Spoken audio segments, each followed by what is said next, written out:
Bienvenidos a esta cita más o menos semanal que tenemos. En esta ocasión, desde el anterior a este podcast de hoy, pues hubo una distancia más grande de lo que es habitual, pero es que ocurrió que grabé por dos veces el texto y de esos misterios que ocurren con la técnica, pues ninguno de los dos salió. Y entonces opté por aplazarlo unos días. ¿No se dan ustedes cuenta de lo frustrante que es repetir tanto en este sistema como en la televisión como en la radio cosas que se han hecho teóricamente bien, que han salido mal y que hay que repetirlas? Miren, yo tengo en eso una experiencia de toda la vida en la radio. Y he pasado momentos horrorosos, por ejemplo, grabando cuñas publicitarias. Si sale la primera bien, estupendamente. Ahora, si sale la primera mal y hay que repetir, la segunda saldrá peor, la tercera peor, y llegará un momento que a uno, yo no sé si esto ya lo he argumentado, lo he dicho más veces, le da ganas de tirar con todo y marcharse para casa. Pero bueno, es lo que hay y hay que llevarlo con paciencia y resignación. Vamos al tema de hoy. Todos en las últimas semanas habrán escuchado ustedes y habrán leído la enorme polémica que se organizó con ocasión de la no realizada, puesta al alcance del público, del libro, la novela titulada, no era una novela, era una conversación de un periodista con un delincuente que pasará a la historia por haber cometido el más execrable de los crímenes, haber matado, asesinado a sus hijos pequeños. Bueno, pues ese libro se escribió, se imprimió, pero no se distribuyó. Perdón. Entonces la editorial decidió no ponerlo a la venta, pero a raíz de eso, de escribirse y de imprimirse, pues ha suscitado una gran polémica, fundamentalmente con intervención de gente que estaba en contra de la publicación y de que esa monstruosidad, probablemente con pelos y señales, se pusiese al alcance del público. A raíz de esto me vino a la memoria un hecho, yo no diría que parecido, pero probablemente se podría decir que parecido, en el que tuve una cierta intervención. Les cuento. En el año 1983, en la Tierra Llana, un hombre llamado Marcelino Ares Rielo, propietario entonces de una finca, creo que de 12 hectáreas o algo así, una finca muy grande, mató a sangre fría a 4 personas y una quinta que estaba en el grupo se salvó, al parecer, porque al atacante se le encasquilló la escopeta. Entonces hacía yo en la radio un programa nocturno que se llamaba Viva la Noche y cuyo desarrollo más o menos se basaba en llamadas telefónicas de los oyentes, en cartas que enviaban los oyentes y que se leían y se contestaban ante el micrófono, y música. Sería esto en el año 84 o 85, ya había sido Marcelino Ares Rielo, conocido con el sobrenombre de Ogarabelo, ya había sido condenado a 53 años de cárcel por aquel crimen. A mí se me había de alguna manera olvidado cuando un día en ese programa, en Viva la Noche, recibo una carta larga, 2 folios escritos por los dos lados, por las dos caras, con una letra bonita, inteligible y una ortografía buena. Y era una carta que enviaba Marcelino Ares-Rielo. Enviaba al programa diciendo que le gustaría tener una conversación conmigo y que si yo la conseguía, pues que él daría todas las facilidades. Me sorprendió, me gustó, leí la carta, pero la verdad no tuve la sensación de que eso pudiera ser factible. De todas maneras, quise intentarlo y me puse en contacto con el que entonces era director de la cárcel, Modesto. Lo llamé por teléfono, se lo expliqué y mi sorpresa es que me dio todo tipo de facilidades. Por cierto, abro paréntesis para contar una anécdota de este hombre que fue, Modesto me refiero, el director, que fue el director de prisiones que más años estuvo al frente de una prisión en España, o uno de los que más, porque a lo mejor se dice el que más y resulta que aparece otro. Creo que estuvo en Lugo más de 30 años.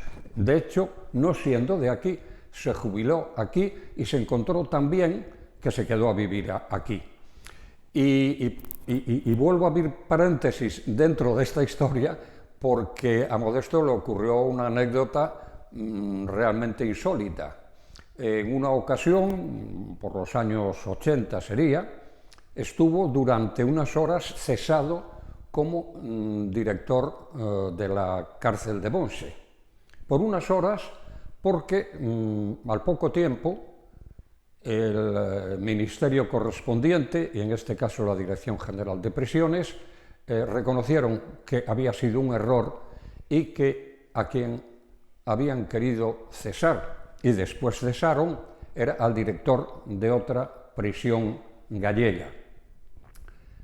Si les cuento, y se lo voy a contar, la razón que alegaron, por supuesto no por escrito, sino en una conversación informal dentro de un orden, la razón que alegaron para el cese de ese director, sí posteriormente cesado, es que era amigo del entonces presidente de la Diputación de Lugo, Francisco Quecharro. Este era todo el pecado que había cometido aquel director de prisiones, que repito, fue cesado y Modesto repuesto, va a sonar así, repuesto en su puesto. Bueno, volviendo al tema del Garabelo. Hablo con el director, como ya les he contado, da todo tipo de facilidades y una tarde, no sé de qué mes, yo creo que fue por el otoño o algo así, me presenté en la prisión con un fotógrafo, porque me autorizaban a hacer fotografías, y un técnico de sonido. Y nos encontramos con el Garabelo. Yo no lo había visto nunca, incluso en las fotos que salieron no eran unas fotos especialmente buenas, las que habían salido antes. Y me encontré un hombre de unos 50 y tantos, 60 años, alto, de pelo blanco, me atrevería a decir bien parecido, y absolutamente cordial. Pensar que aquel señor había matado a 4 personas a sangre fría, la verdad no encajaba para nada. Nos sentamos, nos pusimos a hablar y estuve hablando con él. He dicho alguna vez que 6 horas, pues no, a lo mejor fueron 5 y media o 5, muchísimo. O sea, llegamos allí después de comer y nos fuimos a la hora en la que a los reclusos les daban la cena. Aquella entrevista, por cierto, le pregunté antes si tenía algún pero que poner a alguna pregunta. Yo no le había dado ningún cuestionario, pero tampoco quería hurgar en ninguna herida y alguna cosa que él pudiera tener tabú, como cosas relacionadas con su familia, evidentemente, pues yo no le iba a preguntar. Me dijo que no, que preguntara lo que quisiese, y así me puse. Aquella entrevista se emitió fraccionada, se editó y se hicieron, yo creo que media docena de programas de 40 o 50 minutos. Para darles una idea, al acabar la entrevista, en esa semana o semana y pico que duró su emisión, hicimos una encuesta entre los oyentes del programa para que nos diesen su opinión sobre el delincuente y sobre sus argumentos y su vida. Y les diré, sin que nadie lo defendiese, pero hubo alguna gente, y no poca, que de alguna manera entendía la reacción, no la reacción contundente de matar a 4 personas, sino la reacción de haber sancionado de alguna manera a aquellos que le provocaron. O sea, castigarlos sí, pero los castigó en exceso. ¿Qué había pasado? ¿Por qué había pasado? Explicación a mí y en aquella entrevista de Marcelino Ares Rielo. Él tenía unos árboles en su finca y unos vecinos le pidieron si les dejaba cortar, no sé, 3 o 4 árboles, no me acuerdo perfectamente de la historia, pero del fondo de ella sí. Y entonces él le dijo que sí, que no había ningún problema. Y se fue para su casa y los señores se pusieron a cortar, a talar los árboles. En un momento dado, una de las personas que trabajaba en la finca de Marcelino se acercó a su jefe y le avisó de que aquellos a los que él había autorizado a talar los árboles no solo estaban talando los permitidos, sino que estaban talando otros. Entonces, lógicamente, este hombre se fue a ellos y le dijo, oiga, que les he dejado esto, pero no esto. Ah, perdone, nos equivocamos. Bueno, de alguna manera se disculparon y él dio como zanjada la historia, pero no. Al cabo de poco tiempo, el trabajador de la finca volvió a acercarse a Marcelino y volvió a decirles que seguían talando árboles. Y entonces a este hombre, ante lo que ya era una descarada provocación, se le fue la olla, se fue a casa, cogió una escopeta de caza, la cargó, se fue para los hombres y se lió a tiros con ellos, mató a 4 y dejó a 1 con vida. Desproporcionadísima la relación causa-efecto. Lógico el enfado. Y si a mí me dicen que en lugar de liarse a tiros con ellos, coge un bastón y les da 4 palos, pues hasta lo hubiese entendido. Y eso fue uno de los argumentos utilizados por los oyentes de aquel programa que opinaron sobre cómo había evolucionado todo. En el transcurso de la entrevista le pregunto a Marcelino, vamos a ver, ¿está usted, ya habían pasado años, ya estaba condenado, ya estaba en la cárcel, ¿está usted arrepentido de lo que ha hecho?